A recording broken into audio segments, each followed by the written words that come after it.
As we hit the start of July, it's safe to say that 2 months away from the regular season, and we have no idea what's going to happen. This is going to be one of the strangest seasons yet from a logistics standpoint. And one of the things being impacted is the travel schedule. According to an article put out yesterday by Pro Football Talk, a leaked source is indicating that multiple teams plan on flying to and from road games on the day of the game, and won't be staying in a hotel overnight. Obviously, there's some logistical problems that have to be worked out with this. What happens if the weather is bad or there's a mechanical failure and the flight can't get in on the day of the game? How big is the competitive disadvantage going to be? However, as crazy as this situation is, it's not entirely unprecedented. In fact, back in 2012, the Pittsburgh Steelers tried this experiment out, and it actually worked. This is the story behind that game, and how that could impact the 2020 season. First, we need some context as to why the Steelers did this in the first place, especially since NFL rules state that you have to be in the home city the day before a game.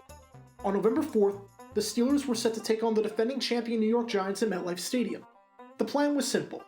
They were going to fly into Newark on Saturday, stay at their hotel in Jersey City overnight, then play the game on Sunday and fly right back, just like a typical NFL travel week. But on October 29th, Hurricane Sandy struck, hitting New York and New Jersey the hardest. It became the largest Atlantic hurricane ever recorded, causing $65 billion in damages across the United States, and caused many people to lose their homes. Because of this, thousands of people took shelter in nearby hotels. Additionally, power outages hit the area. Personally speaking, as someone who was living in New York at the time, I lost power for 3 days, and I was one of the lucky ones, as I knew others who lost power for weeks, and others who lost their homes. And one of the places to lose power was the hotel that the Steelers were planning on staying at. By Thursday afternoon, less than 48 hours before they were scheduled to arrive, their hotel still did not have power. While the Steelers thought about trying to find another nearby hotel, there were problems that came with that. First, getting a hotel would be tough, since many of them were all booked thanks to people who got displaced. Second, if the Steelers got a hotel, not only would accommodations have to be made on short notice, but it would look really bad from a public relations standpoint if suffering people couldn't stay at the hotel and book a room because a football team was using it. So as one Steelers official said, it just didn't feel right to book a new hotel. There are a lot of very difficult things going on for a lot of people in that area.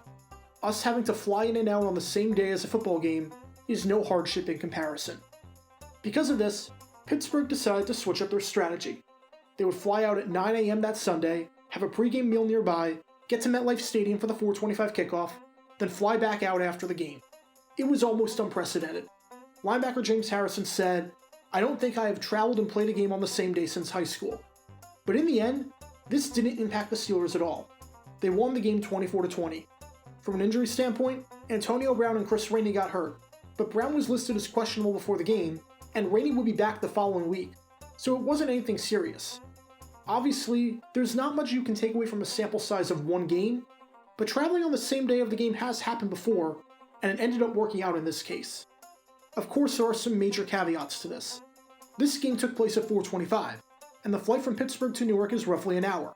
And worst case scenario, the Steelers could have driven the 6 hours or so to the Meadowlands. This year, to open up the season, the Las Vegas Raiders are flying into Charlotte to take on the Carolina Panthers at 1 o'clock. That's going to be much more difficult to arrange. And with the Steelers, there was more so out of necessity as a one-time thing, rather than a preference.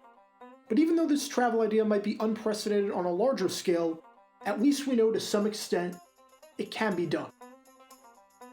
Special thanks to all our Patreon supporters for helping out the channel. Your support is greatly appreciated. See how you can become a patron and request future video topics in the description below.